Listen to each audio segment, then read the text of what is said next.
بسم اللہ الرحمن الرحیم۔ السلام علیکم ورحمۃ اللہ وبرکاتہ۔ ناظرین کرام، آج کی اس ویڈیو کے اندر ہم آپ کے لیے ایک بیان لے کر کے حاضر ہوئے ہیں جس کا عنوان ہے قیامت کی سب سے بڑی نشانی، اور اس کو بیان فرمانے والے حضرت قاری حنیف ملتانی صاحب رحمۃ اللہ علیہ۔ تو ناظرین کرام، اس بیان کو مکمل سنیں، انشاءاللہ پوری معلومات ہوں گی۔ تو چلیے اس بیان کو ہم اسٹارٹ کرتے ہیں اور سنتے ہیں۔ صلی اللہ علیہ وسلم نے فرمایا جمعے کا دن قیامت کی نشانی ہے۔ قیامت کا دن جس دن قائم ہوگا جمعہ ہی ہوگا۔ آج جمعہ تفریح کا دن ہے، آج جمعہ جوئے کا دن ہے، آج جمعہ شراب پینے کا دن ہے، آج جمعہ کھیل تماشا بے حیائی بدماشی کا دن لوگوں نے بنا لیا ہے۔ ایک ہمارا ماحول ہے، آپ ذرا توجہ فرمائیں۔ جمعے کے دن فلموں میں رش ہے، جمعے کے دن سینما کے ٹکٹ کا رش ہے، جمعے کے دن VCR بہت زیادہ چلتے ہیں، جمعے کے دن ٹیلی ویژن پہ بڑا رش ہوتا ہے، جمعے کے دن بدماشی ہے، جوا ہے، بے حیائی، زیادہ سے زیادہ بے حیائی جمعے کے دن ہوتی ہے۔ حالانکہ حضور کریم صلی اللہ علیہ وسلم نے فرمایا جمعے کے دن ایک گھڑی ایسی آتی ہے جو مانگو وہی ملتا ہے، جس حال میں کچھ کوئی مشغول ہوگا وہی اس کی زندگی کا مستقل ذریعہ بن جائے گا۔ کون سمجھائے تمہیں؟ کس کے اندر طاقت اور جرت ہے کہ قوم کے دھارا پھیر سکے اور قوم کے رخ کو پھیر سکے؟ کون پھیر سکتا ہے؟ اس لیے قرآن کریم نے بار بار للکارا اور فرمایا افلم یہد لہم کم اہلکنا قبلہم من القرون،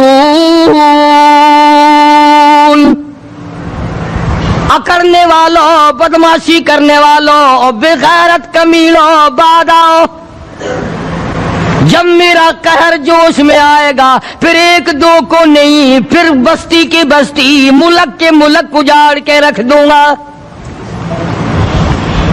افلم یہد لہم کم اہلکنا قبلہم من القرون،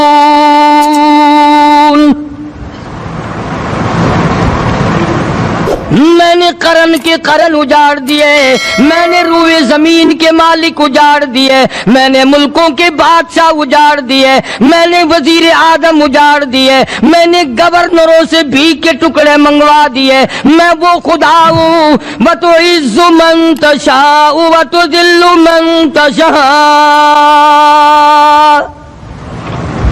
بیدک الخیر انک علی کل شیء قدیر۔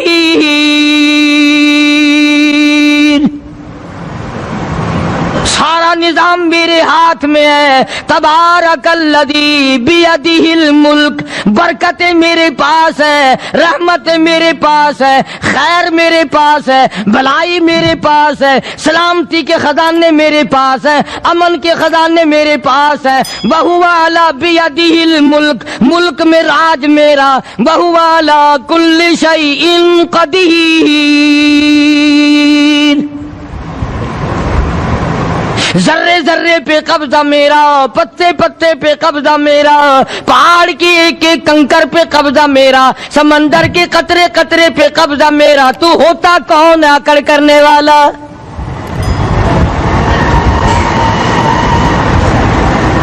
غور نہیں کرتے، سوچتے نہیں ہیں کہ کلام الہیہ ہمیں کیا بتانا چاہتا ہے۔ جناب عثمان رضی اللہ تعالیٰ عنہ فرماتے ہیں اور لوگوں، میں نے ساری زندگی گزار دی اسلام کے بعد، جس دن سے میں نے کلمہ پڑھا آخری دم تک کوئی جمعہ ایسا نہیں، کوئی جمعہ ایسا نہیں گزرا اللہ کے نام پر میں نے ایک غلام خرید کے آزاد نہ کیا ہو۔ پہلے لوگ بھی جمعے کے دن درود پاک کی کثرت کرتے تھے، خیرات کیا کرتے تھے کہ 8 دن کا کفارہ ہو جائے، اللہ تبارک و تعالی راضی ہو جائے۔ آج کے دن قیامت آئے گی، نہ جانے میرا کیا حال بنے گا، کن لوگوں میں میرا شمار ہوگا۔ مدنی کریم صلی اللہ تعالی علیہ وسلم کا دربار لگا ہوا ہے، مجلس ہے آقا مدنی صلی اللہ علیہ وسلم کی۔ وہ کتنے مقدروں والے جوان تھے، جو اپنے محبوب صلی اللہ علیہ وسلم کی مجلس میں بیٹھتے تھے، وہ کتنے خوش بخت اور خوش نصیبے والے لوگ تھے جو اپنے آقا کے سامنے بیٹھتے تھے۔ حضور کریم صلی اللہ علیہ وسلم نے فرمایا مجھے 3 چیزوں سے بڑی محبت ہے، 3 چیزیں بڑی پیاری لگتی ہیں، 3 چیزیں دنیا میں بڑی مرغوب ہیں مجھے۔ فرمایا ایک، نماز میری آنکھوں کی ٹھنڈک ہے۔ سرکار کی پسندیدہ بات سنو، فرمایا نماز میری آنکھوں کی ٹھنڈک ہے۔ جو نماز پڑھتا ہے وہ میری آنکھوں کو ٹھنڈا کرتا ہے، جو نماز نہیں پڑھتا کیا مطلب؟ وہ مجھے رنج دیتا ہے۔ اور جامع ترمذی میں ایک حدیث موجود ہے، ارشاد ہے حضور کریم سب کہہ دو صلی اللہ علیہ وسلم کا، فرمایا کہ ہر پیر کے دن، ہر جمعرات کے دن ہر امتی کا نامہ اعمال میرے سامنے پیش کیا جاتا ہے۔ ہر امتی کا اعمال نامہ سرکار کے سامنے کر دیا جاتا ہے، تیرے فلاں امتی کا یہ عمل ہے۔ ذرا مسجد میں بیٹھے ہو، قبلے کی طرف منہ کیے بیٹھے ہو، لوگوں سوچو تو صحیح ہمارے اعمال نامے دیکھ کر آقا کو کتنا رنج ہوتا ہوگا، ہمارے کردار دیکھ کر، ہماری روح سیاہی کو دیکھ کر آقا کو کتنا رنج پہنچتا ہوگا صلی اللہ علیہ وسلم۔ ارے ہم نے حضور کی ذات اقدس کو رنج پہنچایا، پریشانی پہنچائی، تکلیف پہنچائی، پرواہ نہیں کرتے نمازوں کی، نوجوان بھی، بوڑھے بھی، حج کر کے بھی نماز پڑھتے لوگ،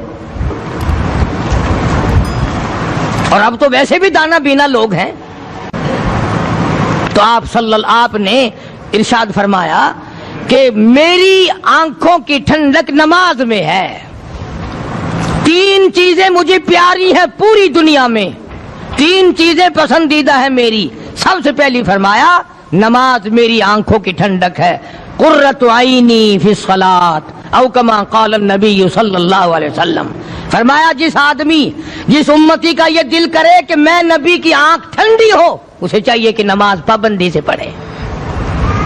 دوسرا فرمایا وفادار عورت مجھے بڑی پسند ہے۔ حضور کریم صلی اللہ علیہ وسلم نے فرمایا وفادار عورت، ہائے ہائے ہماری ماؤں سے زیادہ وفادار کون ہوں گی؟ جناب عائشہ صدیقہ رضی اللہ تعالیٰ عنہ فرماتی ہیں کالی کملی والے کے گھر میں 3 مہینے چولہے میں آگ نہیں جلتی تھی۔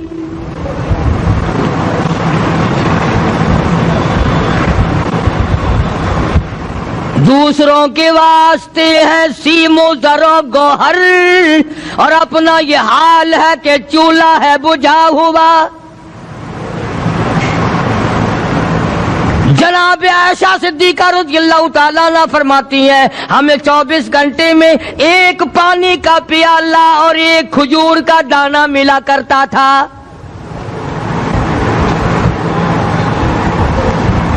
کبھی اپنی ماہوں کی خوراک تو دیکھو، خرچہ تو دیکھو۔ اور اگلی بات سنو تو حیران ہو جاؤ، جناب عائشہ صدیقہ رضی اللہ تعالیٰ عنہ فرماتی ہیں اس پیالے اور کھجور کی قدر بھی تب ہوئی جب وہ بھی نہ ملی۔ پیسوں کو برباد کرنے والوں، بے قدری کرنے والوں، ذرا سوچو تو صحیح کہ کیا گھر ہے محمد عربی سب کہہ دو صلی اللہ علیہ وسلم کا۔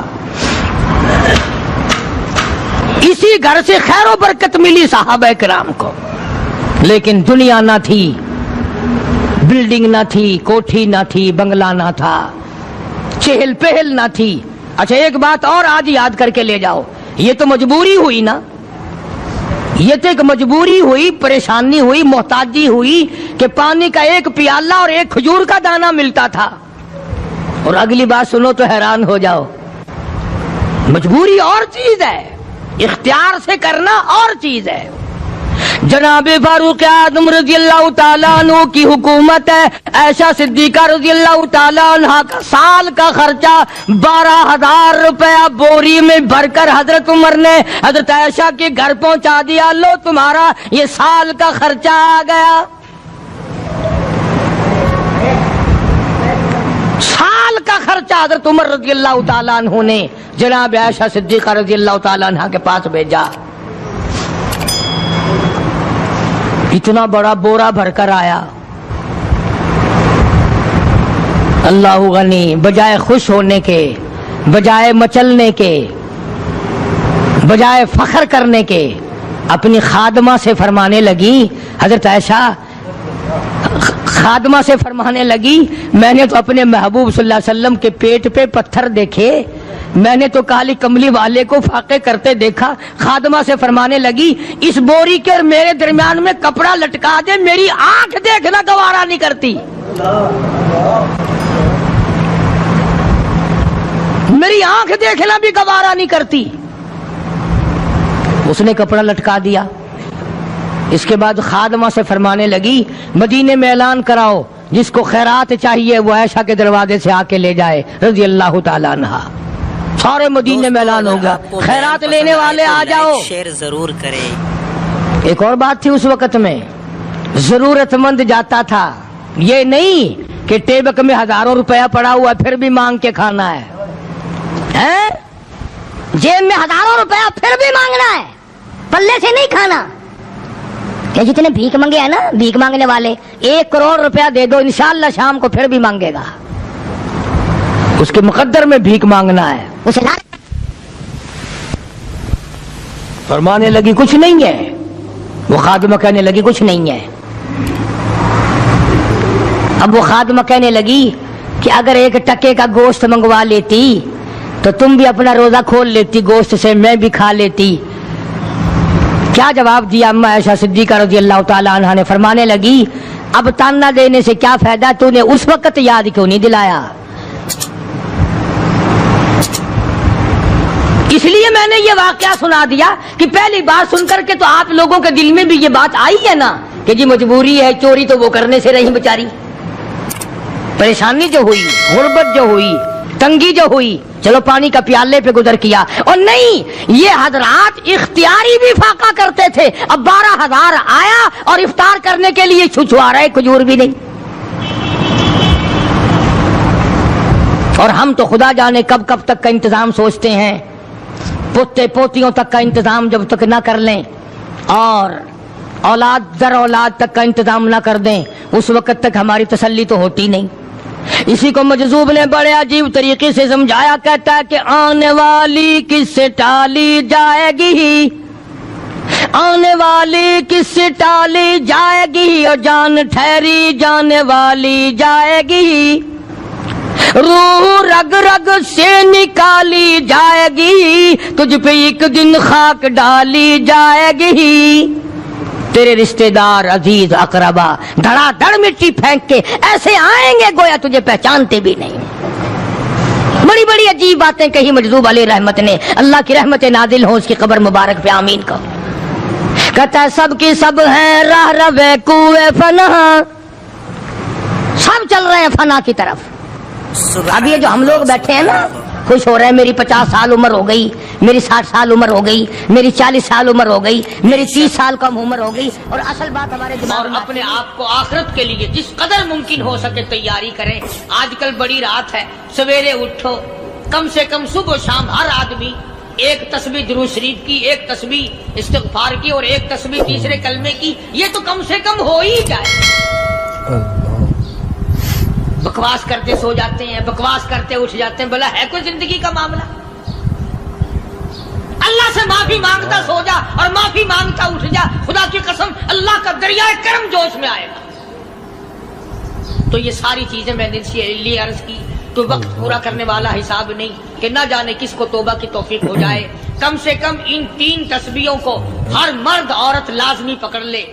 1 تسبیح درود شریف کی، 1 تسبیح سبحان اللہ والحمدللہ ولا الہ الا اللہ واللہ اکبر ولا حول ولا قوۃ الا باللہ العلی العظیم، اور 1 تسبیح استغفر اللہ الذی لا الہ الا هو الحی القیوم واتوب الیہ، یا استغفر اللہ ربی من کل ذنب واتوب الیہ، اور 1 تسبیح درود شریف کی اللہم صلی علی سیدنا مولانا محمد وعلی آل سیدنا مولانا محمد مبارک وسلم وصلی علیہ. جب 1 مرتبہ درود بندہ پڑھے گا 10 بار اللہ کی رحمت آئے گی، 10 گناہ معاف ہوں گے، 10 درجے بلند ہوں گے، 10 خطائیں معاف کر دی جائیں گی. تو کتنا بڑا اجر ہے. خصوصاً بوڑھوں کو چاہیے کہ وہ گپوں میں اپنا وقت خراب نہ کریں. خدا کی قسم قبر میں جانے کے بعد تجھے 1 سانس کی مہلت نہ ملے گی. پر مجھے اس بات کا افسوس ہے کہ آپ لوگ پورا مضمون سننے کی کوشش نہیں کرتے، بلکہ بعض لوگ بالکل اخیر میں سر سے، ایک ہے جمعے کی فضیلت حاصل کرنا، ایک ہے جمعہ پڑھنا، ایک ہے سینوں لہاؤنا، اس میں بڑا فرق ہے۔ ایک ہے سر سے اتارنا اور ایک ہے اس کی فضیلت کا حاصل کرنا۔ حدیث پاک میں آتا ہے کہ جمعے کے دن فرشتے دروازے پہ کھڑے ہو کر کے حاضری لگاتے ہیں۔ ہاں، اللہ صاحب مل کی ٹیکسٹائل مل کی حاضری کا تو پتا ہے، مسجد کی حاضری کا کوئی پتا نہیں۔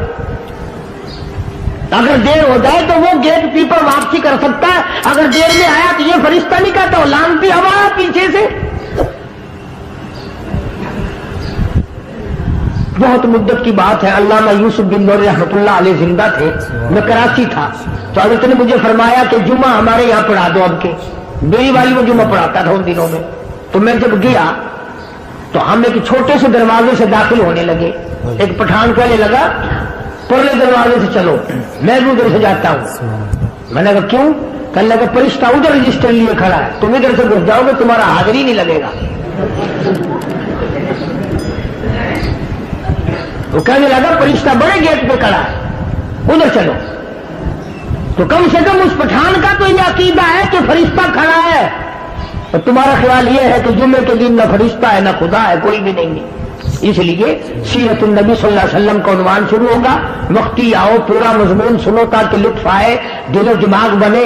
اور عقیدہ میں نے تمہیں بتا دیا، لا الہ الا اللہ، خدا کے سوا الہ کوئی نہیں، مشکل کشا کوئی نہیں، پیدا کرنے والا کوئی نہیں، فصل میں، دکان میں، کارخانے میں اس کے سوا برکت دینے والا کوئی نہیں۔ اور یہ بات بتائی کس نے؟ محمد الرسول اللہ صلی اللہ علیہ وسلم، ہمارے نبی حضرت محمد الرسول اللہ صلی اللہ علیہ وسلم نے ہمیں یہ بات بتائی، خدا کے بعد خدا کوئی نہیں، مصطفیٰ کے بعد نبی کوئی نہیں، حضور صلی اللہ علیہ وسلم کے بعد کوئی کسی قسم کا جو نبوت کا دعویٰ کرے وہ کافر ہے، دجال ہے، بے ایمان ہے، وہ خنزیر سے بدتر ہے جو میرے آقا کے ختم نبوت کے تاج کو ہاتھ لگائے گا۔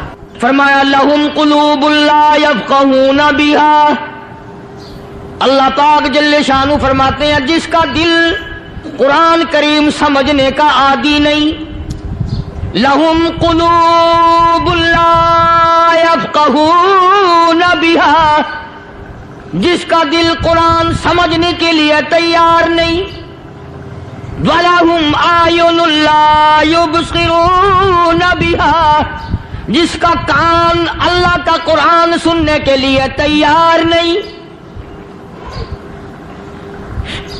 أَمْ لَهُمْ آذَانٌ لَا يَسْمَعُونَ بِهَا، ام لہم آذان یسمعون بها، جس کا کان خدا کا قرآن سننے کو تیار نہیں۔ خدائی فیصلہ سنو، اللہ کے قرآن کا فیصلہ سنو، اللہ کے کلام کا فیصلہ سنو۔ جس کا کان میرا کلام سننے کے لیے تیار نہیں، جس کو میرا قرآن سن کے مزہ نہیں آتا، جس کو میرا کلام سن کے حلاوت نہیں آتی، جس کو میرا کلام سن کے لذت نہیں آتی، جس کی روح تازی نہیں ہوتی، جس کو لطف نہیں آتا، جس کو کیف نہیں آتا، جس کو سرور نہیں آتا، جو میرا قرآن سننے کو تیار نہیں، جو میرا قرآن آنکھوں سے دیکھنے کو تیار نہیں، جو میرا قرآن سننے سمجھنے کے لیے تیار نہیں، آؤ پھر خدائی فیصلہ سنو۔ فرمایا اولئک کالانعام،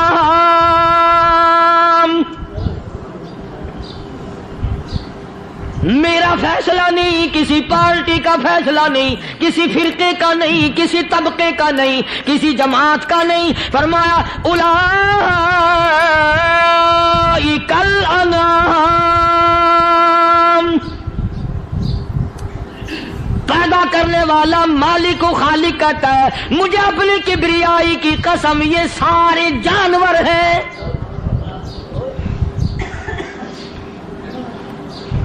یہ سارے کے سارے جانور ہیں، یہ درندے ہیں جو ایک دوسرے کو چیر پاڑ کر کھاتے ہیں، یہ درندے ہیں جو ایک دوسرے کا خون پیتے ہیں۔ فرمایا بل ہم اضل، جانوروں سے بھی بدتر۔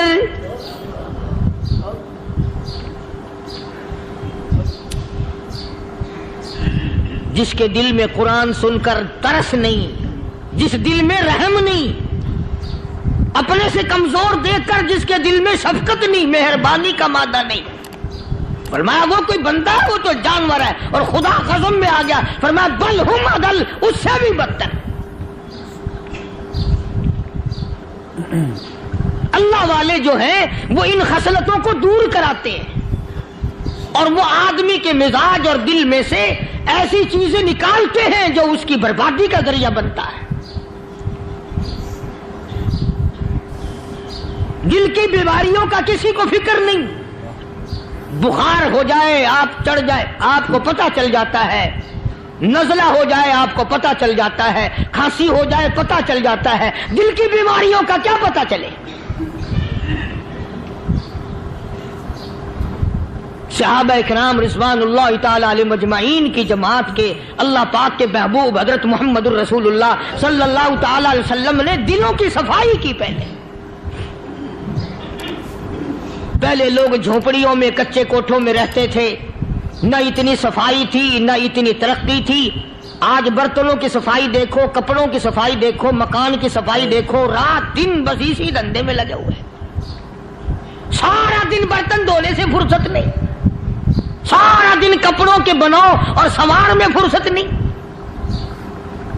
تو اللہ والے ایسے موقع پر بڑی عجیب بات کہتے ہیں. وہی مجذوب ہے، مجذوب علی رحمت کہتے ہیں بظاہر تو ہر شے میں بے حد صفائی، بظاہر تو ہر شے میں بے حد صفائی، مگر دل میں ہے گندگی انتہائی. بظاہر تو ہر شے میں چہرے کی صفائی، بدن کی صفائی، نہ جانے کتنی قسم کا صابن ہے، نہ جانے کتنی قسم کے پاؤڈر ہے، نہ جانے کتنی قسم کے شیمپو ہیں، نہ جانے کتنی قسم کے کپڑے ہیں، کیا چال ڈھال ہے، کیا نئے نئے ڈیزائن ہے. مجذوب کہتا سب کچھ دیکھ لیا، بظاہر تو ہر شے میں بے حد صفائی، مگر دل میں ہے گندگی انتہائی. جس یار کی بیٹھک میں بیٹھ کے کھانا کھایا، جس رشتہ دار کی بیٹھک میں بیٹھ کے کھانا کھایا، اسی کی بہن کو دیکھ کر آبرو پہ ڈاکہ ڈالنے کا پروگرام ہے. جس دوست کے گھر میں بیٹھ کے کھانا کھایا، اسی دوست کی بیوی کی عزت لوٹنے کا پروگرام ہے. پرانے زمانے میں اب بھی دلی جیسے شہر میں اگر دعوت کی جاتی ہے تو وہاں ایک تشتری میں نمک آتا ہے سب سے پہلے. عرب میں بھی دستور تھا پرانے زمانے میں، اگر کوئی دعوت کرتا، کوئی تقریب کرتا، سب سے پہلے نمک آتا تھا. ایک ایک انگلی ہر شخص نمک چاٹتا تھا. کیا مطلب؟ جس نے نمک چاٹ لیا اب وہ نمک حرامی نہیں بنے گا. اس گھر میں چوری کرنا، اس گھر کی آبرو کا غلط تصور لانا، اس گھر کے مال میں خیانت کرنا وہ حرام سمجھتا تھا جس گھر کا میں نے نمک چکھ لیا. اور مسلمانوں کی بات نہیں، ہندوؤں کی بھی یہ باتیں تھی. مولانا محمد علی صاحب جلندری سب قید رحمت اللہ علیہ فرمایا کرتے تھے کہ ایک سکھ تھا بہت بڑا ڈاکو، مسلمان اور ہندو مل کر اس کو ساتھ ملا کر کے لے گئے کہ یہاں اس گاؤں میں، اس پنڈ میں ڈاکہ ڈالے. سفر کر کے گئے، تکلیف اٹھا کے گئے. اس سکھ ڈاکو نے پوچھ لیا کہ یہ کون سا گاؤں ہے کہ یہ فلانا ہے. اچھا سارے کے سارے یہ تلاش کرو، یہ سوچ بچار کرو، اپنے پنڈ کی، اپنے علاقے کی، کسی مسلمان کی، کسی ہندو کی، کسی سکھ کی، کسی چوڑے چمار کی اس گاؤں میں لڑکی تو نہیں؟ ہمارے یہاں سے کوئی لڑکی تو شادی ہو کے یہاں نہیں آئی ہوئی. ان ساروں میں سے کہنے لگا کہ ہمارے بھنگی کی لڑکی جمادار کی یہاں آئی ہوئی ہے. کہنے لگا واپس چلو، بیٹی بیٹی ہے چاہے بھنگی کی ہو یا نواب کی ہو. ارے کل بیٹی کا ڈولا دیا تھا، آج ڈاکہ ڈالیں گے، شرم نہیں آئے گی؟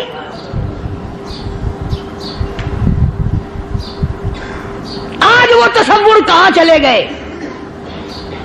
اور ہم سب روتے پھرتے ہیں سکون نہیں، سکون نہیں، اطمینان نہیں. ارے اطمینان آئے گا کیسے؟ ہمارے دل بے ایمان ہے، نیتیں خراب ہے، آئے گا کہاں سے؟ صحابہ کرام رضوان اللہ تعالی علیہم اجمعین کی جماعت نے اس قدر اس بات پہ محنت کی اور کوشش کی کہ غلط لقمہ بھی پیٹ کے اندر نہ چلا جائے. چنانچہ میں علی الاعلان کہتا ہوں 1,29,000 صحابہ کرام کالی کملی والے کے دیوانے اور پروانے، حضور کے یار جانثار، حضور کے ساتھ فاقہ کھانے والے، فاقوں مرنے والے، پتھر کھانے والے، اپنے بچوں کے ٹکڑے ہوتے ہوئے دیکھ کر لا الہ الا اللہ محمد الرسول اللہ کی صدا بلند کرنے والے صحابہ کرام کا یہ حال تھا. پیدل سفر کر کے جاتے تھے یہودی عیسائی، شام نکل گئے، فلسطین نکل گئے، ہندوستان آ گئے، 2 سال لگ جاتے تھے. اپنی جوان بیٹیوں کو مسلمانوں کے گھروں میں چھوڑ کے آ جاتے تھے. کبھی نگاہ نبوت نے جن کو رنگ دیا تھا، کبھی کسی صحابی پہ ذرہ برابر الزام نہیں لگا. ان یہودیوں کا، ان عیسائیوں کا یہ عقیدہ تھا کہ محمد صلی اللہ علیہ وسلم کے جو غلام ہیں ان کی نگاہ بھی پاک ہے، ان کے دل بھی پاک ہیں، ان کے ارادے بھی پاک ہیں، ان کے ہاتھ بھی پاک ہیں.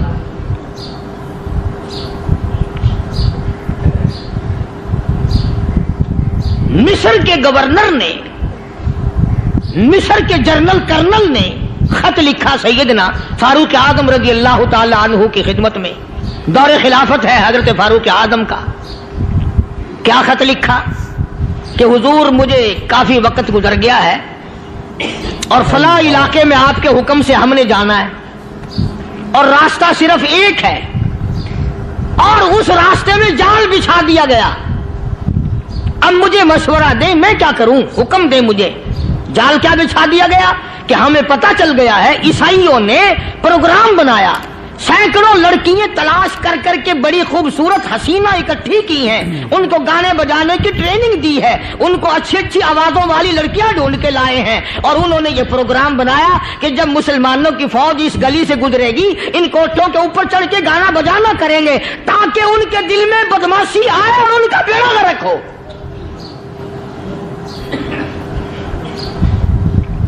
کبھی کافر کا یہ عقیدہ تھا کہ مسلمان کا دل بگڑا تو یہ گیا، اس کی نیت میں خرابی آئی اور یہ تباہ ہوا.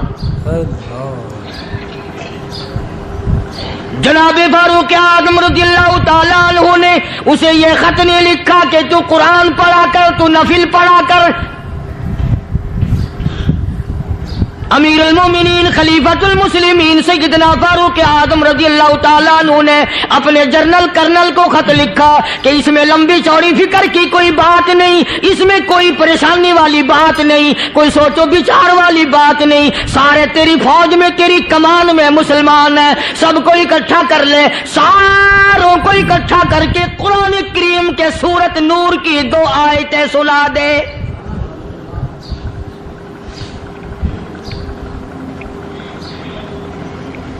یہ بھی نہیں فرمایا کہ سزا سناؤ، اتنے کوڑے لگیں گے، جو خلاف کرے گا یوں قید ہوگی، یہ کورٹ مارشل کر دیا جائے گا، کچھ نہیں. جناب فاروق اعظم رضی اللہ تعالیٰ عنہ کی رائے دیکھو، ان کے خیال میں. تو ناظرین کرام، ابھی آپ نے اس بیان کو سنا قاری حنیف ملتانی صاحب رحمۃ اللہ علیہ کا. تو اس بیان میں ہمیں بتایا گیا کہ اگر قیامت آئے گی تو جمعہ کے دن ہی قیامت آئیں گی، اس لیے جمعہ کے دن جتنا ہو سکے ہم اللہ کی عبادت کریں اور اللہ کا ذکر کریں، اللہ کے نبی صلی اللہ علیہ وسلم کو درود شریف زیادہ سے زیادہ ہم بھیجنے کی کوشش کریں، کیونکہ جو شخص اللہ کے نبی صلی اللہ علیہ وسلم کے اوپر ایک مرتبہ درود بھیجتا ہے اللہ تعالیٰ 10 رحمتیں اس کے اوپر نازل کرتے ہیں، 10 درجات اس کے بلند ہوتے ہیں اور 10 گناہ اس کے معاف ہوتے ہیں، 10 خطائیں معاف ہوتی ہے. اس لیے ہم زیادہ سے زیادہ جمعہ کے دن کثرت سے اللہ کا ذکر کرے، اللہ کی عبادت کرے. اور ایک بات بتائی گئی کہ جمعہ کے دن ایک گھڑی ایسی ہوتی ہے کہ جب بندہ جو بھی دعا مانگتا ہے اللہ تعالیٰ اس کو وہ دعا اس کی قبول فرماتے ہیں. اس لیے جمعہ کے دن بھی زیادہ سے زیادہ دعاؤں کا اہتمام کرے. اس لیے ناظرین کرام، ہم قیامت کے آنے سے پہلے قیامت کی تیاری کے اندر لگ جائے، اپنے ایمان اور اعمال کی فکر کرے، اللہ کو راضی کرنے والے اعمال کرے کہ دنیا سے جب ہم جائے تو ہمارا ایمان ہمارا ساتھ دے دے. جس کلمے کو دنیا کے اندر ہم پڑھ رہے وہ کلمہ ہمارا موت کے وقت کیسے ساتھ دیتے، اس کی ہم کو دنیا کے اندر رہ کر کے فکر کرنا ہے. اللہ تعالیٰ مجھے بھی اور آپ لوگوں کو بھی اس بیان کو سن کر کے اس پر عمل کرنے کی توفیق عطا فرمائے. السلام علیکم ورحمۃ اللہ وبرکاتہ.